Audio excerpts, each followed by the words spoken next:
Ya está. Ok. Bueno, pues buenas tardes. Primero tengo que dar las gracias, ¿vale? Por toda la organización y por la organización de la Escuela de Invierno en el máster de lógica y por darme la oportunidad también de participar. La idea de esta charla es ampliar un poco lo que hago realmente, o bueno, parte de lo que hago en la asignatura precisamente del máster de razonamiento explicativo y aplicarlo a algunas de las investigaciones que llevo yo. Sobre todo, pues, casos de medicina, de diagnóstico médico, los problemas del razonamiento en la filosofía de la medicina y en la práctica médica. Entonces, lo que ¿no puedo pasar? Un segundo. Sí, ahora. Al principio lo que voy a mostrar un poco, qué es lo que entendemos por razonamiento médico, sobre todo desde el punto de vista experimental. Después me voy a centrar en el tipo de inferencia, porque el análisis que hago es un análisis desde el punto de vista de la forma lógica y de la lógica que tiene precisamente ese razonamiento. Concretamente me voy a dedicar a explicar lo que es el diagnóstico médico sin pruebas.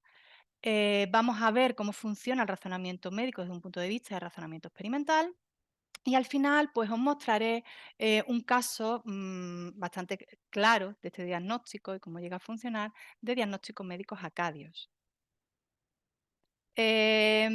En un principio, bueno, consideramos siempre el problema de la medicina que siempre vamos a tener, por un lado, la parte teórica y por el otro lado, la parte práctica, o sea, la clínica. Hemos tenido todo el problema metodológico, siempre se ha tenido este tipo de problema metodológico y pues intentamos mezclar y en la medicina se mezclan precisamente toda esta parte teórica y toda esta práctica de forma muy clara.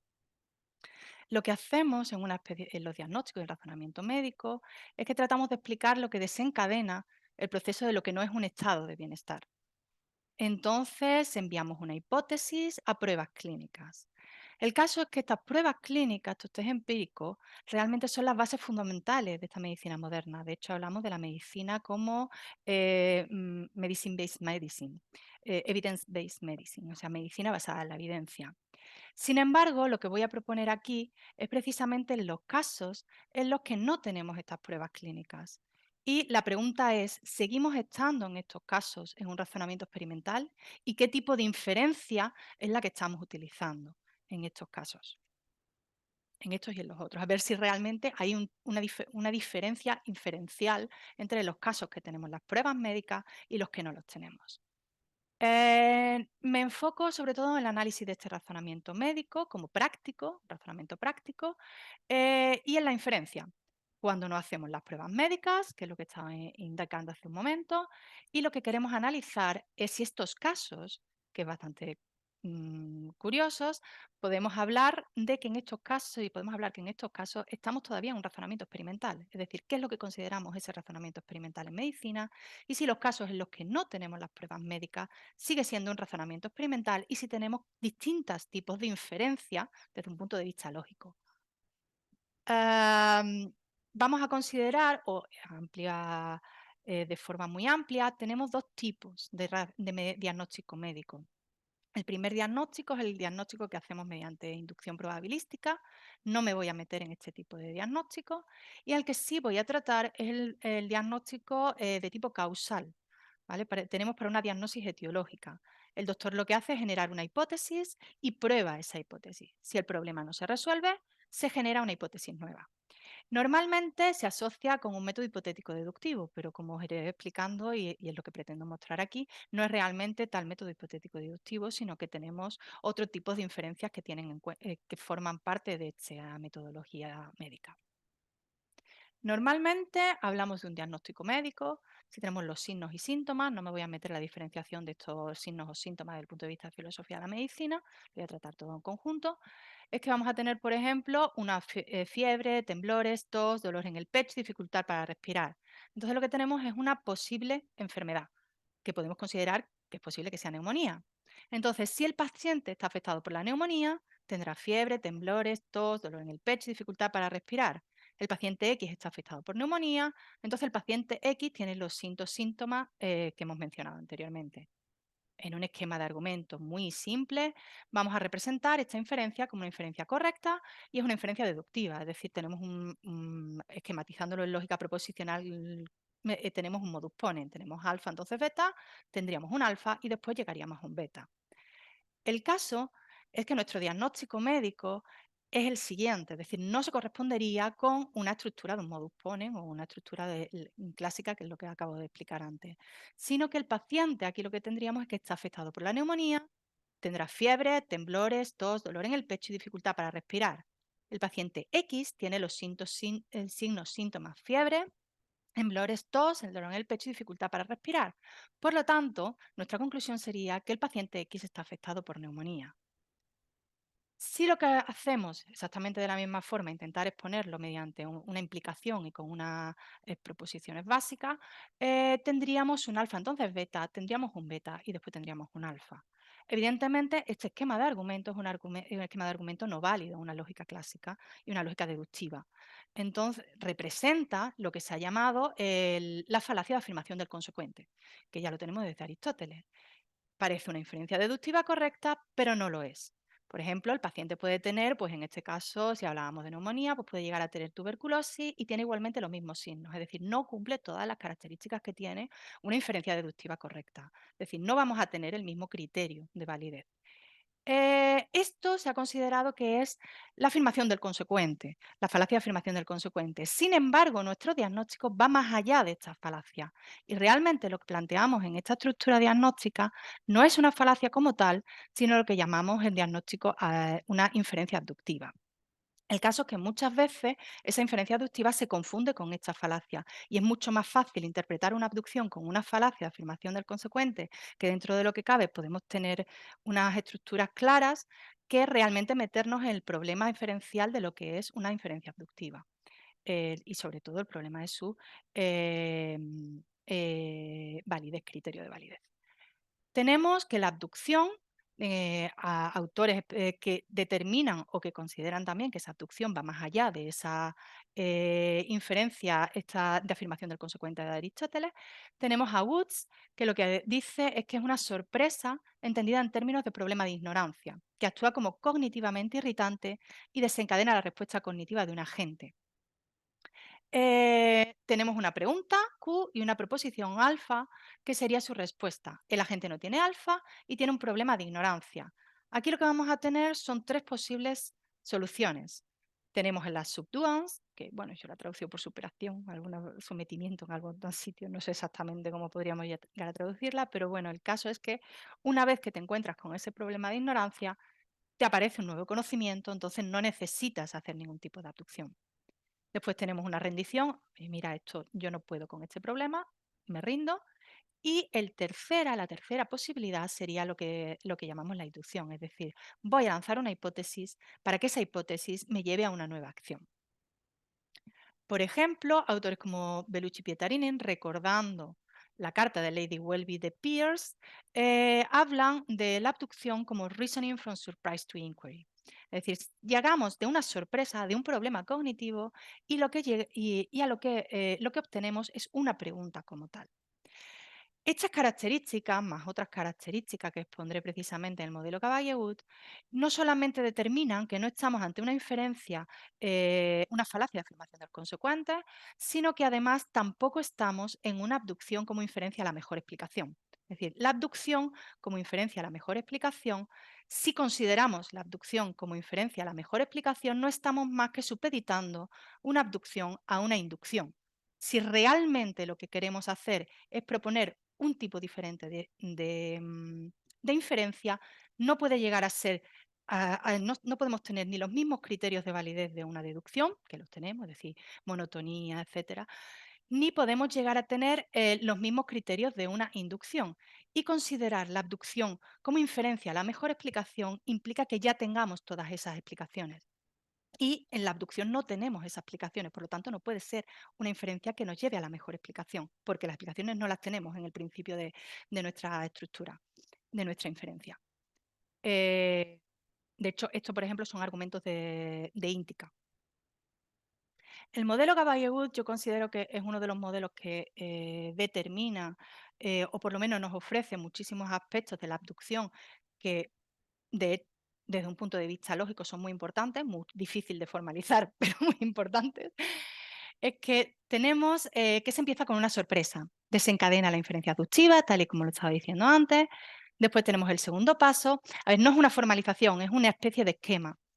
El segundo paso, lo que tenemos que la gente no sabe responder, no sabemos lo que ocurre, pero el paciente no está en un estado de bienestar.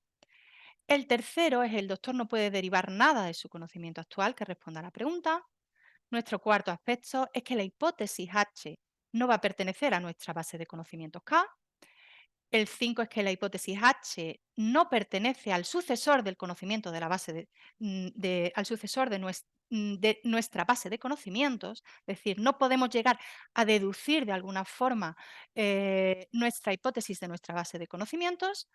El tercero sería que no tenemos una relación real entre nuestra hipótesis y nuestro objetivo, nuestra respuesta a la cuestión, nuestro target. Y tendríamos después un H, que es que no hay relación entre nuestra base de conocimiento enriquecida por H y T. El 8, es decir, no tenemos ahora mismo una relación entre todo esto. Eso precisamente es lo que tenemos que llegar a construir. El 8 es bastante, es lo que se ha llamado tanto desde Peirce como Woods, es el guessing, es el acto tal vez de imaginar qué es lo que podría llegar a ser. Y lo que hace es plantear una hipótesis, pero planteando la hipótesis como un acto condicional subjuntivo. Es decir, si H fuera verdadera, habría una relación K enriquecida por H y T, que podría solucionar mi problema hasta cierto punto. El caso 9 es que nuestra hipótesis satisface las condiciones. Esto es lo que hemos utilizado muchísimas veces en lógicas a la hora de determinar cómo funcionan las distintas condiciones o el proceso de selección de estas hipótesis. El problema es que no tenemos realmente una forma de seleccionar todas esas hipótesis porque solamente podemos hacerlo a posteriori con determinados casos que nos aportan muchísima información, pero no podemos hacerlo de una forma clara.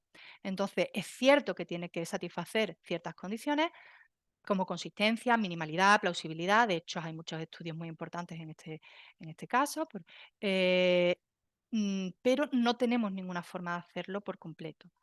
El 10, lo que podemos llegar a conseguir es el agente conjetura y una hipótesis de H. Y uno de los pasos más importantes de Gabay y Woods es precisamente el punto número 11. Es decir, el número 10 lo hemos conseguido formalizar en muchos casos, pero el 11 es bastante más complicado, porque el 11 lo que nos está haciendo es realmente enlazándonos nuestra inferencia con la acción. Es decir, la hipótesis se utiliza de forma de preserva la ignorancia. No se prueba, pero se trata al paciente. Y precisamente este punto es lo que considera Gabay Woods una full abduction, y este punto es lo que enlaza esta abducción con un razonamiento práctico y con un razonamiento médico en este caso. Ah, en algunos trabajos que hemos hecho también, Matthew Fontaine y yo, lo que hacemos es considerar, desde el punto de vista de medicina y de razonamiento médico, este modelo Gabay-Woods relacionado con el modelo de State and Test Model de Bagnani.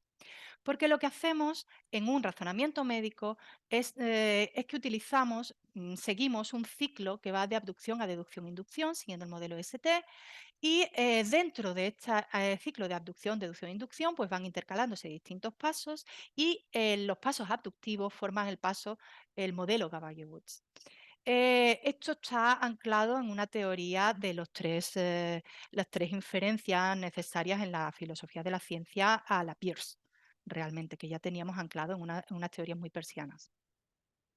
Entonces, una vez que vemos toda esta estructura de la abducción muchísimo más relacionada con la acción, lo que hacemos es precisamente preguntarnos cómo funciona este diagnóstico médico y precisamente si este diagnóstico médico está enlazado con la acción, podemos llegar a asociarlos, como siempre en medicina, con una especie, con un intento de experimentación y de pruebas médicas. Pero, ¿qué es lo que ocurre cuando tenemos este diagnóstico sin pruebas? ¿Qué tipo de razonamiento tenemos? Y si realmente este razonamiento, qué tipo de inferencia tenemos en este razonamiento. Aquí tenemos el diagnóstico médico, un caso muy simple de alguien que se encuentra en la selva amazónica. Es decir, una persona empieza a temblar, vomitar, con dolor de cabeza, fiebre, ictericia y convulsiones. Estamos en un lugar remoto, con difícil acceso a centros médicos que puedan hacerle un test, es decir, no tenemos ningún test de antígeno. Es bastante probable, en este caso, que el doctor lo que le administre es quinina al paciente, porque considera que puede ser un caso de malaria. Aquí tenemos un caso en el que no tenemos ninguna posibilidad de utilizar pruebas médicas, de saber si el paciente tiene el parásito Plasmodium, pero estamos utilizando esa hipótesis. Este caso, precisamente, es uno de los casos típicos que podríamos tener una full abduction en el modelo Caballo-Woods, porque no comprobamos nuestra hipótesis, pero la utilizamos en el razonamiento práctico. Tenemos entonces que en la medicina sí utilizamos estos casos sin pruebas. Analizando los casos en los que no hay pruebas, estamos entonces en un razonamiento experimental. Podemos considerarlo razonamiento experimental, como estábamos hablando de una medicina moderna basada en evidencias. Desde un punto de vista inferencial, el caso es que esta abducción es exactamente igual que las otras, porque lo único que tenemos es una hipótesis y utilizamos esa hipótesis, ya sea para llevar la prueba, ya sea para dar un tratamiento. Por lo tanto, el punto de vista inferencial, el punto de vista de la forma lógica de nuestra inferencia es la misma. Tenemos que la abducción es una inferencia realmente que nos enlaza con la acción y con la experiencia, a pesar de que no tengamos esas pruebas. Es decir, incluso si no tenemos pruebas clínicas, el razonamiento médico es un razonamiento experimental. ¿Por qué? Porque en el momento en que estamos en esas pruebas clínicas ya estamos en un tipo de razonamiento inductivo. Estamos dentro de una inducción, no estamos dentro de una abducción. La abducción no necesita esas pruebas, pero sí está anclada en un razonamiento experimental. Esto nos basamos también en bueno, lo que la definición de razonamiento experimental, que está determinada en la noción de experiencia de Claude Bernard, del 66, bueno, algunos son anteriores. Claude Bernard nos decía que un doctor que observa una enfermedad, esta observación es espontánea y pasiva, pero después de esta observación el doctor reacciona. Esta sería una aproximación activa. Es decir, si después de observar una enfermedad endémica, un doctor ofrece una idea de relación entre enfermedad y las circunstancias meteorológicas o situaciones de higiene, la observación ya no es pasiva. Además, este doctor puede ir y observar la enfermedad en otras circunstancias. La experiencia como tal es una actividad intencional del doctor que puede ser producida por un problema intencional o un problema no intencional. Y la observación es lo que nos muestra los hechos, mientras que la experiencia nos instruye sobre ellos. Y, por ejemplo, a mí me gusta mucho utilizar esta cita de Claude Bernard porque es bastante clara y te está demostrando y te está viendo cómo realmente tenemos un razonamiento experimental, aunque no tengamos pruebas. Nos dice, bueno, esta es mi traducción, un médico que observa una enfermedad en diferentes circunstancias, que razona bajo la influencia de estas circunstancias y que saca consecuencias que controla por otras observaciones, este médico realizará un razonamiento experimental, aunque no realice experiencias. Pero si quiere ir más allá y conocer el mecanismo interno de la enfermedad, tendrá que tratar fenómenos ocultos, así que tendrá que experimentar, pero su razonamiento será de igual forma. Es decir, tenemos una estructura de razonamiento experimental que no necesitamos pruebas y precisamente ¿cuál es la estructura inferencial de ese razonamiento experimental? La estructura inferencial de ese razonamiento experimental es un razonamiento aductivo, porque es que el razonamiento aductivo como tal no necesita esas pruebas. Y al no necesitar esas pruebas, estamos anclándolo en una acción, pero esa acción no es de comprobación. Es decir, no estamos, como dirían muchos filósofos de la ciencia, en un contexto de la confirmación, sino que seguimos estando en un contexto del descubrimiento. Entonces, nuestro diagnóstico médico, ¿es posible un razonamiento experimental y un diagnóstico sin pruebas? Sí, de hecho tenemos el mismo tipo de inferencia lógica. La inferencia es una inferencia aductiva y una vez que hemos realizado una abducción, continuamos en un ciclo de deducción-inducción. Bueno, hecho hay algunos casos en los que mezclamos, introducimos aducciones que nos pueden dar otras aducciones, eso va a depender pues, de toda la metodología que estemos utilizando en ese razonamiento en concreto. Entonces, uno de los mayores problemas, sobre todo desde el punto de vista de filosofía de la ciencia, desde el punto de vista de la lógica, es decir, muy bien, tenemos ahora una abducción que no es deducción, tenemos una abducción que no es inducción, Pero bueno, para decirme que es una inferencia, tienes que darme un criterio de validez. Y el criterio de validez de la aducción es muy problemático. Es decir, no tenemos un criterio de validez deductivo y tampoco tenemos un criterio de validez inductivo. Normalmente aquí solemos referirnos a Woods, a la determinación de Woods de qué es una abducción y la diferencia clara que tenemos entre una abducción, una deducción y una inducción. Es decir, en palabras de Woods, tenemos que la deducción es una preservadora de la verdad, si tenemos una consecuencia lógica semántica, como queramos, una preservadora de la verdad, mientras que la inducción lo que hace es una probabilidad de la verdad. Nuestra abducción, es lo que estaba diciendo antes, no estamos preservando la verdad, sino lo que nos menciona Woods, bueno, Gabay y Woods, sobre todo Woods en los últimos trabajos, es que estamos preservando la ignorancia. Es decir, la misma ignorancia que tenemos en nuestras premisas, vamos a tenerla en nuestra conclusión, de forma que no estamos obteniendo un conocimiento nuevo como tal, sino simplemente estamos planteando una hipótesis y esa hipótesis me va a solucionar el problema cognitivo que tenemos ahora mismo. Y esa hipótesis va a llevarse a prueba, como decía Peirce, que era lo que teníamos que hacer con una hipótesis, sobre todo en ciencia, sí, o simplemente actuar en base a esa hipótesis. Entonces, lo que tenemos es que el criterio de validez de una abducción es un criterio de validez pragmático de la inferencia. Aquí es otro de los mayores problemas que tenemos, sobre todo esto desde el punto de vista de filosofía de la ciencia. Es que tú no me... ¿Qué pasa entonces? Cualquier tipo de hipótesis que yo utilice y que me haga salir del problema va a llegar a ser un razonamiento científico. A ver, pues sí, eso es problemático precisamente. Aquí también tenemos distintas visiones de distintos autores. Por ejemplo, si seguimos autores como Schur, te va a decir, no, mira, esto va a tener que formar parte de una teoría de unificación.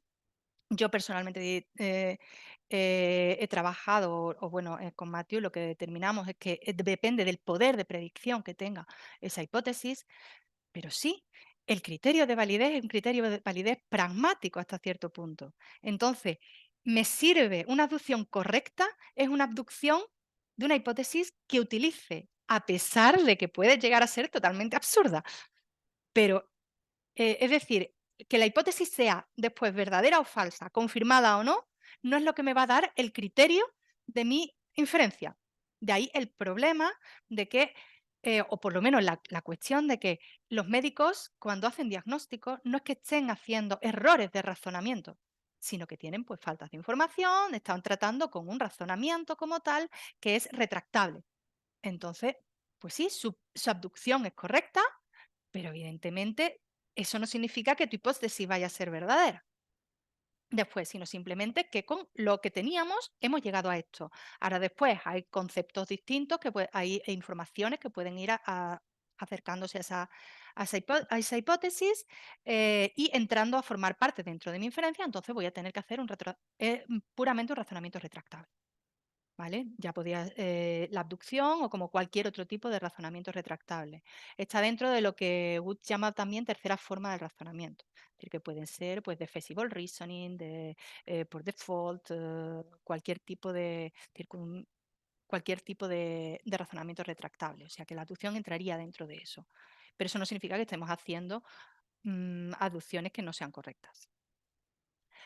Por último, quería presentaros un poco cómo funcionaba precisamente, porque nosotros hemos tratado la abducción, sobre todo desde el punto de vista de la medicina moderna, en las situaciones de emergencia.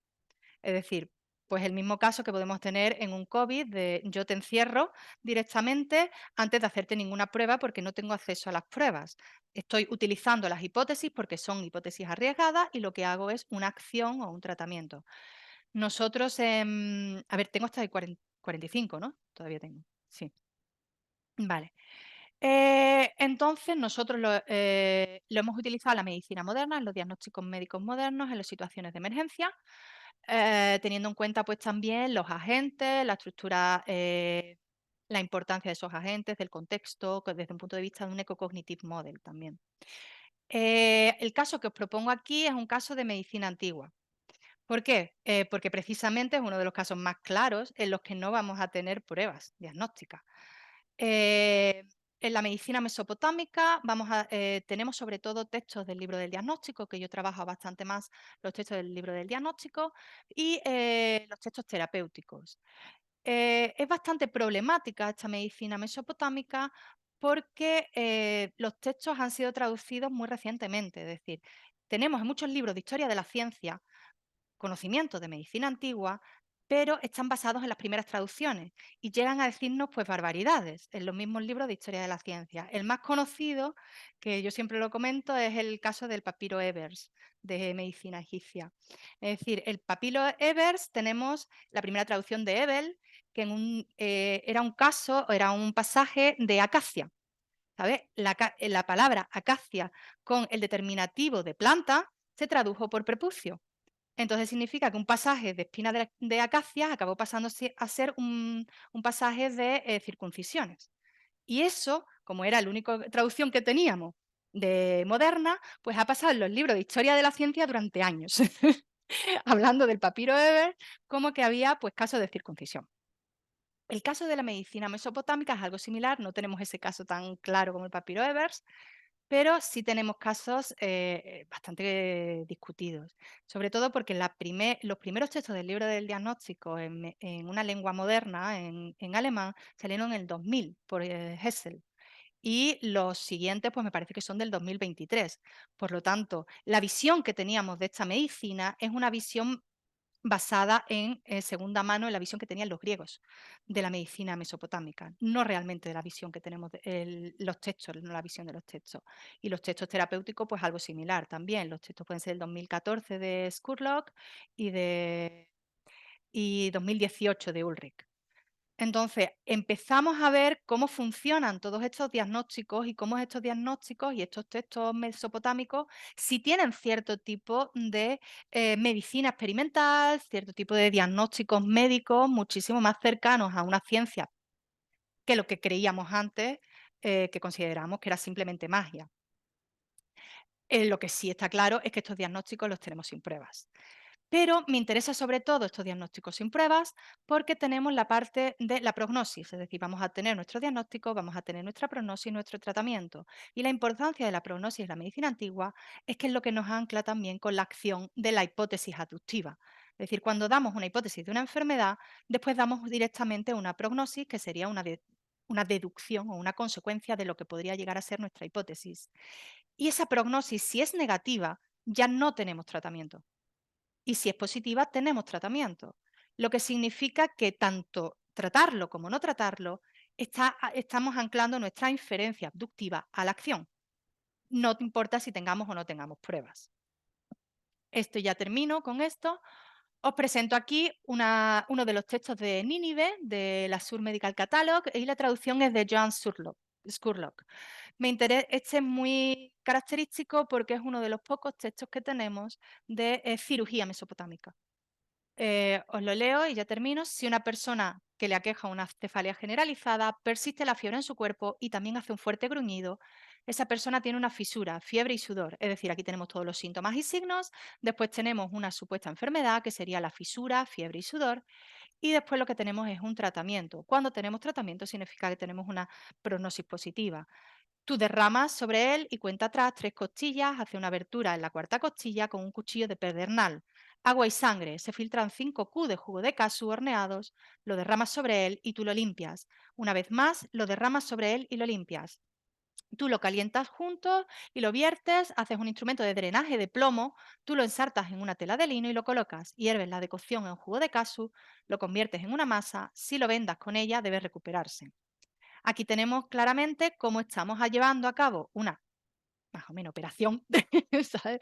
Lo que único que podemos llegar a ver, pero bueno, tenemos un cuchillo de pernal, estamos haciendo un drenaje de plomo sin ningún tipo de evidencia, sin ningún tipo de prueba. Es decir, estamos utilizando nuestra hipótesis de fisura, fiebre y sudor y estamos abriendo al paciente sin tener ni idea de lo que tiene realmente. Únicamente lo vamos a ver después. Es decir, estamos utilizando la hipótesis, estamos haciendo una abducción completa. Y bueno, Aquí ya os dejo algunas de las referencias, ¿vale?, que he utilizado para la charla y, pues nada, muchas gracias y ya os dejo a vosotros. Gracias, Andrei. Muchas gracias, Cristina, muy interesante. Eh, Tenemos algunas preguntas. Tenemos como 5 minutos, pero bueno, podemos Ujú. alargarnos un poquito más si os parece bien y quitamos un poco del tiempo del descanso. Creo que ya nos tenía la mano levantada. Ah, era solo para aplaudir, vale. Vale, Perdona, me gracias. he confundido con los simbolitos. Vale, pues si no, mientras haya Ujú, más preguntas, me gustaría hacerte una pregunta yo. Respecto a la inferencia, ¿no? Es muy interesante, bueno, la manera en la que la has introducido, ujú, partiendo de la deducción y que no es una deducción y que es una inferencia que llamabas pragmática o retractable, ¿no? ujú, Pero no me ha quedado tan claro qué significa que es una inferencia que preserva la ignorancia, ¿no? Porque en algún momento decías, bueno, pues eso significa que cualquier conclusión vale, porque en cierto sentido cualquier conclusión preserva la ignorancia, ya que no es ujú. algo demostrado, con lo cual podríamos sacar la conclusión que sacan los acadios, ¿no? Que debemos cortarle por Es un ahí, caso de hacer empiema, ¿eh? barbaridades. Entonces, claro, el médico, entonces, claro, algunas hipótesis son mejores que otras, ¿no? Ujú, Y eso no es relevante para decir que es una abducción mejor o peor, decir que se te ha ocurrido una hipótesis que posiblemente ujú. esté mejor respaldada por los datos que tenemos. Cuando hay varias hipótesis o varias posibles hipótesis, porque no tienen por qué ser necesariamente varias hipótesis que se te ocurran, porque al médico no se le ocurren hipótesis absurdas porque ya está entrenado. Entonces se le ocurre la hipótesis más probable. Algunas veces se le pueden ocurrir dos hipótesis y elige la que es más probable, pero ahí, quiero decir, ahí no, hay un cierto, me parece a mí, un cierto intento de escoger, pues, una buena hipótesis. Entonces, ¿cómo cuadra eso con decir que simplemente se preserva la ignorancia? ¿O no he entendido bien la idea? Sí. A ver, eso es uno de los puntos más complicados también de Woods, porque realmente no tenemos pruebas de esa hipótesis. Entonces, desde el punto de vista de una evidencia, no es evidencia como tal. Eso no significa que yo vaya a utilizar unas más que otras, ¿vale? Porque de hecho tenemos algunos criterios para ir definiendo algunos tipos de por qué está, si es mínimo, si es consistente, etcétera. El caso es que no tenemos un criterio que las abarque a todas. ¿Por qué? Porque eso va a depender del contexto. Es decir, en algunos casos va a ser la más probable, pero en otros casos va a ser la más improbable porque es la más arriesgada. Porque yo no me voy a arriesgar a que sea esta. Entonces yo voy a actuar como esto, de esta forma. Es decir, por ejemplo, en los casos de medicina que utilizábamos con el COVID, pues lo más probable a lo mejor que fuera un resfriado, lo que tenía cualquiera. Oye, pero es que si es COVID es lo más arriesgado. Entonces yo actúo pensando que es COVID y lo encierro. ¿Qué pasa? Que la mayoría de casos a lo mejor no eran de COVID, era un resfriado, una neumonía, cualquier otro tipo de cosa, pero es la más arriesgada. Entonces sí hay determinados criterios, pero la determinación de esos criterios únicamente lo sabemos a posteriori, porque van a determinar del contexto, van a determinarse por ese contexto. Y dentro de lo que cabe, dentro de una hipótesis científica como tal, pues hay autores que intentan determinar cierto tipo de criterios. Por ejemplo, eso he hablado de Schultz, que tiene que ser una unificación, es decir, no puede ser algo que únicamente se resuelva aquí, es decir, no podemos decir que este problema médico lo ha tenido porque el dios tal le ha hecho tal cosa. No, porque eso te resuelve únicamente un único caso, no te resuelve todos los casos que pueden llegar a ser iguales, ¿vale? Otros criterios es, bueno, dentro de todas las teorías que tenemos, podemos sacar consecuencias de esa hipótesis y podemos ver cuáles son las predicciones a las que me lleva y si esas predicciones me cuadran, Pues es una forma de aceptar la hipótesis, aunque siga siendo una hipótesis y sigamos preservando la ignorancia.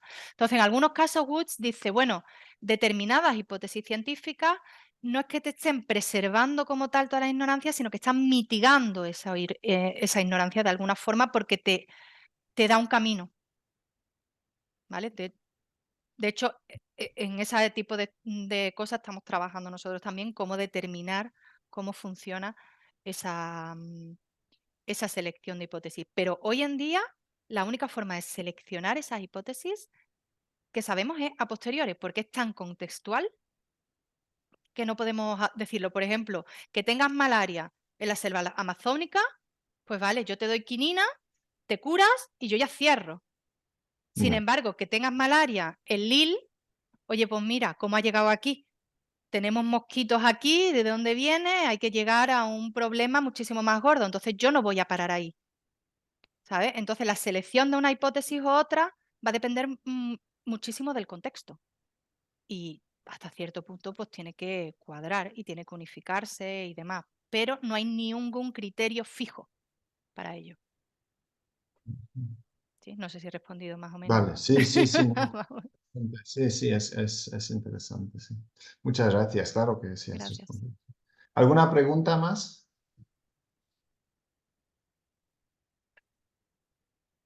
No tenemos más preguntas. Bueno, pues si no, muchas gracias, Gracias Cristina. a vosotros. Voy a pausar esto, dejar de compartir. ¿Vale?